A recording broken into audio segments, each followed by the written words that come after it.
미국에 살면서 한국과는 다른 문화적 차이를 보고 있자면 때로는 흥미롭고 신기하기도 하지만 예상치 못한 순간에 당황스러운 일들도 많습니다. 오늘은 한국인으로서 적응하기 힘든 미국 특유의 문화 10가지에 대해서 이야기해 보겠습니다. 요즘 해외여행이 흔해지면서 팀 문화에 대해서는 많이들 익숙하실 텐데요. 그럼에도 처음 미국 식당에서 결제를 할 때는 다소 당황스러웠던 기억이 있습니다. 한국에서는 카드를 긁고 결제가 완료되면 수고하세요 하고 나가면 끝이지만 미국에서는 카드 결제를 한 뒤에 웨이터가 영수증 몇 장을 다시 가져다 줍니다. 이 영수증에는 팁과 토탈 칸이 있는데요. 팁 칸에 금액을 적고 총 금액을 다시 계산해서 적은 뒤에 사인까지 해야 결제가 완전히 끝납니다. 또는 결제 화면에 팁을 직접 입력하게끔 버튼이 뜨기도 하는데 그런 경우는 디스플레이에서 직접 주고 싶은 팁을 클릭하면 됩니다. 사실 알고 보면 별거 아닌데 미국에 처음 왔을 땐 팁을 어떤 타이밍에 어떤 형태로 주는 것이 적절한지 잘 몰라서 음식값에 대해서만 결제하고 음식값의 대략 20% 정도의 현금을 테이블에 올려두고 나왔던 기억이 있습니다. 자, 그럼 팁은 도대체 얼마나 줘야 적당한 걸까요?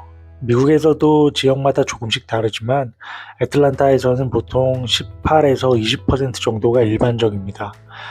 패스트푸드점이나 테이크아웃 전문점에서는 별도의 서비스가 없기 때문에 팁을 주지 않아도 되고 일반적인 레스토랑에서는 보통 18에서 20% 정도가 기본인 것 같습니다. 서비스가 정말 좋았다면 25%까지도 가능하지만 반대로 음식이 늦게 나오거나 서비스가 별로였다면 10% 이하로 줄 수도 있습니다. 그리고 아주 드물지만 서비스가 정말 최악이었다면 항의의 의미로 1센트 동전만 두고 나오는 경우도 있다고 하는데요. 저는 차마 그렇게까지는 못 해봤고 서비스가 별로였다면 15% 정도 주는 것이 일반적인 것 같습니다. 한국인으로서 적응하기 힘든 미국 문화 두 번째, 집 안에서 신발을 신는 문화입니다. 미국 드라마나 영화를 보면 사람들이 집 안에서도 신발을 신고 다니는 건 물론이고 심지어 신발을 신은 채로 침대에 벌러덩 누워버리는 장면이 종종 나옵니다. 한국인 입장에서는 이게 굉장히 당황스러운 장면 중 하나죠. 아니, 밖에서 신던 신발 채로 침대에 그냥 눕는다고? 한국에서는 외출하고 집에 들어온 후 샤워를 하지 않거나 외출복을 갈아입지 않은 채로 침대에 눕는 것도 꺼리는 분들이 많은데요. 사실 이 차이에는 문화적 배경이 있습니다. 한국은 온돌 문화가 발달하면서 바닥에 앉거나 눕는 생활이 자연스럽다 보니까 바닥을 깨끗하게 유지하는 게 중요합니다. 반면 미국에서는 바닥을 생활 공간이라기보다는 단순한 이동 공간으로 여기는 경우가 많습니다. 그리고 차고나 백야드를 자주 오가다 보니까 신발을 벗었다가 다시 신는 게 번거롭다고 생각하는 사람들도 많습니다.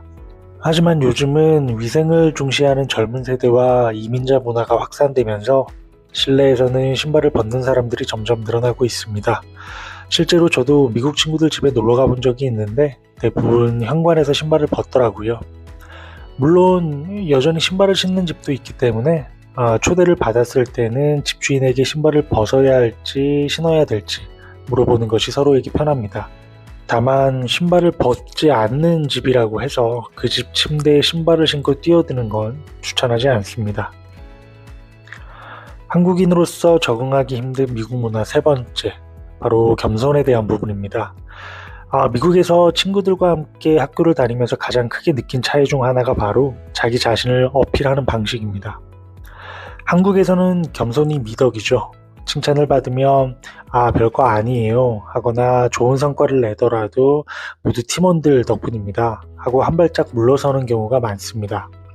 심지어 벼는 익을수록 고개를 숙인다라는 속담까지 있을 정도니까요. 그런데 미국에서는 완전히 다릅니다. 자신의 역량과 성과를 정확하게 전달하는 것이 훨씬 더 중요하게 여겨집니다. 개인주의 문화가 강하고 실력 중심 사회다 보니까 본인이 무엇을 해냈는지, 어떤 가치를 제공할 수 있는지를 분명하게 표현하는 것이 자연스럽습니다. 이런 문화는 아메리칸 드림과도 연결되는데요.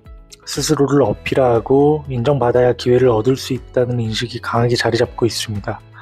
실제로 저도 팀 프로젝트를 하다가 팀원에게 이런 말을 들은 적이 있습니다. You don't need to sell yourself short. 한국에서의 습관대로 그냥 운이 좋았다, 내가 직장 경력이 10년도 넘지만 뭐 그렇게 생각보다 잘하지 못한다는 식으로 늘 겸손하게 말했더니 제 능력을 너무 낮춰 말하는 게 오히려 이상하게 보였던 거죠. 하지만 결국 동서양을 막론하고 결과로 증명하는 사람이 가장 신뢰받는다는 사실은 변함없는 것 같습니다. 한국인으로서 적응하기 힘든 문화 네 번째, 상대방의 진로를 방해했을 때 I'm sorry라고 말하는 문화입니다. 길을 걷거나 쇼핑몰, 마트에서 다른 사람과 부딪힐 뻔할 때 한국에서는 보통 신속하게 자리를 비켜주고 조용히 지나가는 것이 일반적입니다. 상대방과 눈을 마주칠 필요도 없이 자연스럽게 서로 피하면서 상황을 마무리하는 것이 익숙한 방식입니다. 하지만 이곳 애틀란타에서는 그렇게 행동하면 오히려 매너가 없어 보일 수 있습니다. 여기서는 그런 순간마다 I'm sorry 혹은 excuse me를 말하는 것이 예의입니다. 사실 저는 여전히 이 문화가 어색한데 사실 누군가가 일방적으로 길을 막은 것도 아니고 단순히 좁은 공간에서 서로 우연히 마주치는 건데 그때마다 사과의 말을 해야 해서 번거롭고 불편하더라고요. 그런데 사실 이것은 미국 사회의 상호 존중과 개인 공간 개념과 관련이 있다고 합니다. 미국에서는 개인의 공간을 침해하는 것이 신뢰로 여겨지는 경우가 많습니다. 그래서 상대방과 가까운 거리에서 스치거나 동선이 겹쳤을 때 내가 의도하지 않았더라도 네 공간을 방해해서 미안하다는 의미로 즉각적으로 사과하는 것이 습관처럼 자리 잡은 것입니다. 그래서 마트에 한번 들어가면 쇼핑이 끝날 때까지 I'm sorry를 최소 5번 이상 하게 되는 것이 일반적입니다.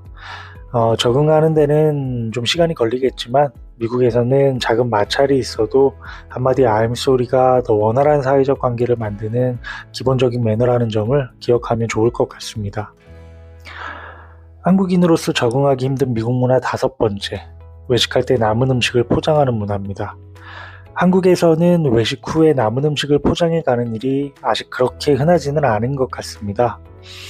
체면을 중시하는 문화 때문일 수도 있는데 남은 음식을 싸달라고 하면 괜히 없어 보이거나 궁상맞아 보일까봐 걱정하는 분위기가 있습니다.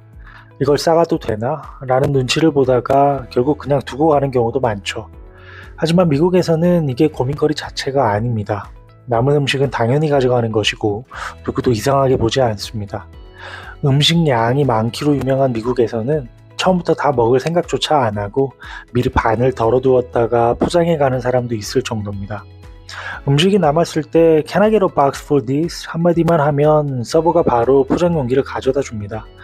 음식이 남았는데도 그냥 두고 가는 것이 오히려 자원의 낭비처럼 보일 수도 있습니다. 심지어 남은 음식을 다음날 점심으로 가져가거나 심지어 냉장고에 보관했다가 며칠 뒤에 먹는 경우도 많습니다. 조금 낯설 수 있지만 따지고 보면 맛있는 음식을 남기지 않고 끝까지 즐기는 것이 더 합리적인 선택이 아닐까 생각이 들기도 합니다. 한국인으로서 적응하기 힘든 미국 문화 6번째, 비가 와도 우산을 쓰지 않는 문화입니다. 한국에서는 비가 조금만 와도 우산을 쓰는 게 당연합니다. 편의점에서도 쉽게 살 수 있고 가방에 작은 접이식 우산을 항상 놓고 다니는 사람도 많습니다.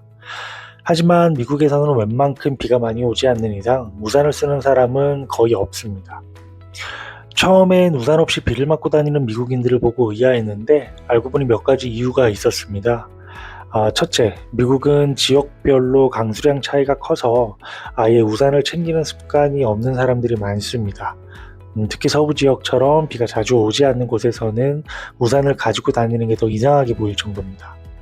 둘째, 미국에서는 자동차를 이용하는 경우가 많습니다. 그래서 비를 맞는 절대 시간이 짧죠. 목적지까지 대부분 차로 이동하다 보니까 차에서 내릴 때 잠깐 맞는 비쯤은 신경을 잘 쓰지 않습니다. 셋째, 우비나 후드 달린 옷을 입는 게 더 익숙한 문화입니다. 미국 사람들은 비가 와도 후드를 뒤집어 쓰거나 그냥 맞고 지나가는 경우가 많습니다. 한 번은 캠퍼스에서 제가 우산을 쓰고 걸어가는데 주위에 저 혼자만 우산을 쓰고 있어서 오히려 제가 이상한 사람처럼 보이는 느낌이었습니다. 미국에서 오래 살다 보니 저도 점점 우산 없이 다니는 게 익숙해지고 있는데 한국에 돌아가면 다시 적응할 수 있을지 잘 모르겠습니다. 한국인으로서 적응하기 힘든 미국 문화 7번째, 운전할 때 비상 깜빡이를 켜는 문화입니다. 운전자분들은 잘 아시겠지만 한국에서는 운전 중에 다른 운전자에게 감사나 사과의 뜻을 전할 때 비상 깜빡이를 3번 정도 깜빡여 주곤 합니다. 끼어들기를 허용받았을 때나 실수로 다른 차량에 불편을 끼쳤을 때 비상 깜빡이를 통해 고맙습니다 또는 죄송합니다 라는 의사를 전달하는 거죠. 반면 미국 운전자들은 비상 깜빡이를 주로 차량 고장, 사고 등 실제 비상 상황에서만 사용합니다. 또한 이곳 애틀란타의 도로 문화는 끼어들기에 비교적 관대해서 운전자들이 자연스럽게 양보하는 경우가 많습니다. 때문에 비상 깜빡이를 통해 감사를 표현할 필요성 자체가 상대적으로 적은 것도 사실입니다. 이러한 차이는 두 나라의 문화적 배경과 운전 습관에서 기인합니다. 한국은 집단주의 문화가 강해서 운전자 간의 상호작용과 예의가 중요시됩니다. 따라서 비상 깜빡이를 통해 감정과 의사를 표현하는 관습이 발달했습니다.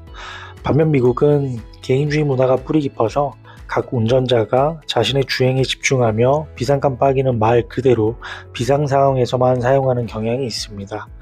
따라서 매너라고 생각하고 비상 깜빡이를 남발했다가는 더 큰 교통혼란을 초래할 수도 있으니까 미국의 비상 깜빡이 사용에 대한 차이를 미리 이해해 두시는 게 중요합니다. 물론 뒷차에게 사과할 만큼 무리하게 운전하지 않고 항상 안전운전하는 것이 베스트겠죠. 한국인으로서 적응하기 힘든 문화 8번째, 자동차에 가해진 데미지를 대하는 문화입니다. 한국과 미국은 자동차 관리 문화에서도 흥미로운 차이점이 있습니다. 운전자의 성향이나 자동차를 사용하는 목적에 따라 다소 차이는 있겠지만 한국에서는 많은 경우 차량의 작은 긁힘이나 범퍼 손상이라도 발생하면 신속하게 수리하는 경향이 있습니다. 이는 차량의 외관을 유지하고 중고차 가치 하락을 방지하기 위함인 동시에 또 하차감에도 중요한 역할을 하기 때문입니다. 반면 미국에서는 차량 외부에 상당한 수준의 손상이 있어도 운행을 지속하는 경우를 자주 볼 수 있습니다. 예를 들어 범퍼가 떨어져서 차량 내부가 노출되거나 유리창이 깨져서 비닐봉투로 임시조치를 한 차량이 고속도로를 주행하는 모습도 매우 흔합니다. 저는 범퍼가 반쯤 떨어져서 덜렁대는 차량을 고속도로에서 보면 여전히 어색하기도 하고 또 때로는 위험하게 느껴지는데요. 이러한 차이는 여러 요인에서 비롯됩니다. 미국의 자동차 수리 비용은 꽤나 높게 책정되어 있어서 경미한 손상의 경우에는 수리를 미루거나 생략하는 경우가 많고, 또 미국의 도로교통법은 차량의 기본적인 안전 요건을 충족하면 외관상의 손상에 대해 엄격하게 규제하지 않기도 합니다. 무엇보다 미국에서는 차량을 단순한 이동수단으로 인식하는 경향이 좀 더 강해서 외관보다는 기능적 측면을 더 중요시하기 때문이기도 합니다. 그래서 저도 요즘에는 너무 큰 손상이 아니라면 제 차에 쌓여가는 소소한 긁힌 자국들은 굳이 수리하지 않고 내버려 두고 있습니다. 한국인으로서 적응하기 힘든 미국 문화 9번째, 공공장소에서 양치질하는 부분입니다. 한국에서는 식사 후에 공공장소에서 양치질을 하는 것이 매우 자연스러운 일입니다. 직장이나 학교 화장실에서 칫솔을 들고 양치하는 모습을 흔히 볼 수 있으며 심지어 카페나 공항 화장실에서도 전혀 어색하지 않습니다. 하지만 미국에서는 공공장소에서 양치질을 하는 것이 다소 낯설게 여겨집니다. 화장실에서 양치를 하고 있으면 옆에서 손을 씻던 사람이 흘기 쳐다보거나 심지어 Are you okay? 같은 반응을 보일 수도 있습니다. 이는 미국에서 개인적인 위생관리는 철저히 사적인 공간에서 이루어지는 것이 일반적이기 때문입니다. 치아 관리가 중요하다는 인식은 똑같지만 양치질은 집에서나 하는 행위로 여겨지는 경우가 많죠. 그런데 재미있는 점은 애틀란타 같은 한인 밀집 지역에서는 이런 반응이 조금씩 달라지고 있다는 겁니다. 애틀란타는 주재원이나 유학생 등 한인 이민자들이 많이 거주하는 곳이라서 현지인들도 자연스럽게 한국 문화에 노출될 기회가 많아졌습니다. 그래서인지 애틀란타에서 일하는 현지 미국인들은 공공장소에서 누군가 양치질을 해도 예전처럼 크게 놀라거나 이상하게 바라보는 경우가 줄어든 것 같습니다. 하지만 여전히 미국 전역에서 보면 흔한 광경은 아니라서 타 지역에서는 조심스러워지는 것도 사실입니다. 저도 처음에는 미국 화장실에서 자연스럽게 양치하다가 몇 번 이상한 시선을 받고 난 후에는 집에서 하는 것으로 습관을 바꾸게 되었죠. 하지만 한국에서처럼 점심을 먹고 개운하게 양치하는 습관을 버리는 게 여전히 쉽지만은 않습니다. 한국인으로서 적응하기 힘든 미국 문화 10번째, 모르는 사람과도 눈 마주치면 인사하는 문화입니다. 미국 남부 지역에서는 길 가다가 마주치는 낯선 사람과도 눈이 마주치면 자연스럽게 인사하는 문화가 있습니다. 낯선 사람에게도 따뜻하게 인사하고 친절하게 대하는 남부 특유의 문화를 일컬어서 Southern Hospitality라고 부르기도 하는데요. 특히 애틀란타처럼 따뜻한 남부 도시에서는 길을 걷다가 엘리베이터를 타다가 심지어 슈퍼마켓에서 마주쳐도 가볍게 미소를 짓거나 한마디 인사를 건네는 경우가 매우 많습니다. 처음에는 어색하고 당황스러울 수도 있지만 한편으로는 따뜻하고 여유로운 분위기를 만들어주는 요소이기도 합니다. 한국에서는 이런 문화가 없어서 길 가다 눈이 마주친다고 해서 굳이 인사할 필요는 없죠. 오히려 갑자기 모르는 사람이 인사를 하면 당황하거나 도를 아십니까를 전파하는 분들로 여겨서 경계하는 경우가 많습니다. 하지만 이곳 남부 지역에서는 인사를 건네는 것이 예의이자 사람들과의 유대감을 표현하는 방식 중 하나로 받아들여집니다. 덕분에 저도 처음에는 어색했지만 요즘은 자연스럽게 하이 라고 먼저 인사하는 습관이 생겼습니다. 물론 남부를 벗어난 곳이나 한국에서 이렇게 했다가는 당황하는 사람들을 마주할 수도 있겠지만요. 저는 사실 처음 이곳 애틀란타에 지내게 되었을 때 이런 문화적 차이에 대해서 대수롭지 않게 생각했습니다. 하지만 작은 디테일들이 생각보다 중요하다는 걸 깨달아가고 있습니다. 이런 사소한 차이를 제대로 숙지하지 못하면 실수가 잦아지고 그 실수가 쌓이면 어느새 그 사람의 이미지가 되어버립니다. 물론 시간이 지나면서 저 사람이 잘 몰랐었구나 라고 이해해주는 때가 오겠지만 굳이 멀리 돌아갈 필요가 있을까 하는 생각입니다. 오늘 이야기 나눈 문화 차이를 잘 기억해 두시고 미국에 오셨을 때 원래부터 알고 있었던 것처럼 자연스럽게 적응하시길 바라고, 영상 끝에 링크 달아드릴 테니까 저의 지난 영상을 보시면서 애틀란타에 정착하기 위해 준비해야 할 것들도 잘 챙겨보시길 바랍니다. 다음 영상에서도 흥미로운 이야기로 찾아뵙겠습니다. 감사합니다.